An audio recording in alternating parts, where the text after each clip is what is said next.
السلام عليكم، مرحبا بكم وصفة جديدة من وصفات شيوات منوعة مع بشرى. غادي نشارك معكم محبوبة الجماهير بالعصير ديال البرتقال بالزبدة، وكنت شاركت معكم من قبل وحدة بدون الزبدة ديال الناس الزمان. خليكم مع الفيديو، طريقة التحضير فرجة ممتعة.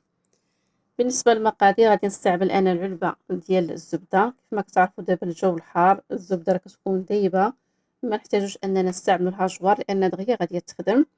استعملت 250 غرام ديال الزبدة، كاس ديال السكر سنيدة، قبصة ديال الملحة، وكيس من السكر فاني. غادي نجمع الزبدة مع السكر السنيدة حتى تجمع مزيان، وكنبدا نحكها بهذه الطريقة هذه حتى كتذوب السكر سنيدة. بالاحسن الا بغيتو تستعملوا السكر سنيدة البنات استعملوا اللي حبيبات ديالها صغار، هي اللي تخدموها في الحلويات اللي كتجيكم ساهله ودغيا كتخدم لكم الحلوى وكتذوب ديك السكر، ما كتهش لكم الوقت بزاف.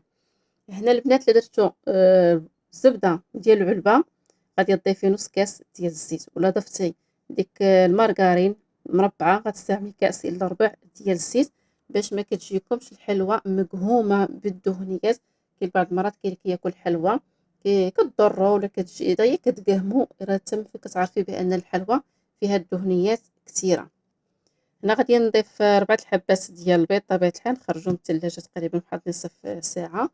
كنضيف المكونات وفي نفس الوقت كنخلط بهذه الطريقه، وكنحاول انني نحك بديك الطريقه هذه. الا بقات شي حبيبات ديال السكر سنيده ما كتبقاش ديك الساعه كتحك مزيان. بغيت نقول لكم ديروا النكهه ديال البرتقال متوفر عندكم. هنا غتستعملوا غير قشور ديال البرتقال، 2 معالق ديال البرتقال عصير برتقال. يعني دابا البرتقال راه متوفر دابا في الاسواق، يعني ما تحتاجيش انك تستعملي النكهه. خلطت مزيان ومن بعد غادي نضيف الدقيق كتبقى على حساب النوعيه ديال الخليط ونوعيه الدقيق. غادي نضيف 2 اكياس من خميره الحلويات، يعني خميره الحلويات اي خميره متوفره عندكم يمكن لك تستعمليها، بحال 8 غرام بحال 7 غرام، يعني راه خميره. غنحاول انني نجمع وغادي بالاحسن غنخلي لكم الفيديو خصوصا المبتدئات. وكاين عاوتاني ناس اخرين انضموا للقناه ديالي، تنقول لكم مرحبا والف الف مرحبا.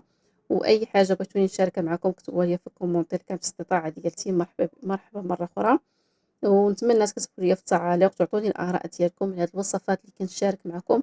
انا عارفه براسي اي وصفه شاركتها معكم الا وكتكون ناجحه، خصوصا الوصفات كيكون ديال الطبخ ديال الاكل، وصفات صيفيه شتويه راه كتجي حتى هما كيكونوا لذاذ. وما يمكنش ليا نشارك معكم شي وصفه وانا ما عجبانيش، بالعكس. صافي هنا كنحاول انني نضيف الدقيق وغير بشويه وكنجمع حتى كنجمع العجين بهذه الطريقه هذه. اي عجينه ديال الحلوى وكانت فيها الزبده ولا كانت العجينه خفيفه، كون اختي متاكده تدخلها الفران ديك الحلوى غادي تسرح لك اختي في اللاطه. ضروري ان الحلوى تكون بين وبين. كيف ما لاحظتوا معايا العجين مبقاش كتلاصق في اليد ولات كتجبد بحال شكل الطريقه ديال اللاستيك. هنا غادي نستعمل اللاطه ندير لها الورق. الا كان متوفرش عندكم الورق استعملوا غير الزيت، دهنوا اللاطه بالزيت. غنحاول انني نستعمل كويرات. انا من قبل راني شاركت معكم حلوه ريشبون ديال الناس الزبان بدون الزبده. كاينين بعض الاخوات اللي جربوها وعجباتهم الطريقه، لان كاين اللي ما كتبغيش الحلوى اللي كتكون فيها الزبده وكتعطي واحد الكميه كثيره. وشاركت معكم حتى الطريقه كيفاش تقطع الكويرات صغيورين بسهوله دغيا توجديها اختي ودخليها الفران. اللي مازال ما شافتش داك الفيديو يمكن لك اختي تدخلي وتشوفيها. صافي كملتهم كاملين دخلتهم الفران تحمروا من التحت ومن الفوق بهذه الطريقه هذه. بقى واحد لاطه اخرى حتى هي في الفران.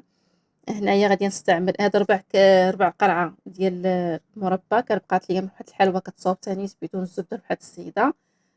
بحال غديروا نتوما قرعه كامله ديال البرتقال وغتضيفوا معاها واحد نص كاس ديال الماء الزهر او نص كاس ديال الماء.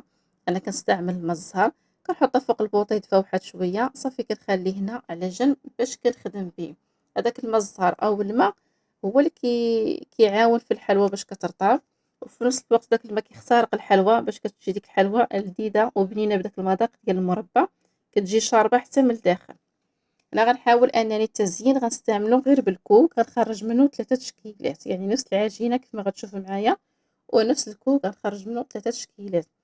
هنا حاولت انني ندير في الكوك وغادي نمرمدو مزيان، وغندير واحد الكميه اللي بغيت انا ديال الحلوى. وضروري الحلوى نشربوها في المربى مزيان حتى كتشرب هذاك المربى. صافي هنا كملت هاد الشكيل. اشنو غادي ندير دابا البنات؟ غنضيف واحد الكميه ديال الكوك عاوتاني اللي غتقادني. غنستعمل كيس ديال الكاكاو النمر، انا غنستعملو كامل وغادي نخلطو. كتجي هذيك الحلوه كأنها كيما رمداعه في لي فيغميسي ديال الشوكولا، يعني بحال دايره فيها الشوكولاد وهي غير الكوك زيناه بالكاكاو. يمكن لك اختي تستعملي الكاكاو ديال العبار الا كان متوفر عندك، غتستعملي واحد الملعقه كبيره وتخلطيها مع الكوك كتعطيك هذا اللون. من بعد غتشوف معايا واحد الشكل اخر. اشنو درت انا؟ ملي كملت هاد الكميه ديال الحلوى اللي بغيت، بقى شويه ديال الكوك بحال هاد اللون، ضفت عليه انا الكوك الابيض. ملي خلطته جاني هذاك اللون فتوح، عجبني هذاك الشكيل. قلت صافي غنخرج منهم 3 تشكيلات. صافي البنات هادو هما الشكيلات اللي شاركت معكم. كيف ما شفتوا معايا هادو هما اللوينات، طريقه سهله وبسيطه وما خبيت عليكم حتى شي حاجه وحتى في التزيين. وتنشكركم على المشاهده، واللي اختي كنتي ما مشتركه اشتركي وفعلي الجرس باش توصلي بجميع وصفات الحلويات وحتى اللي كيهم الطبخ.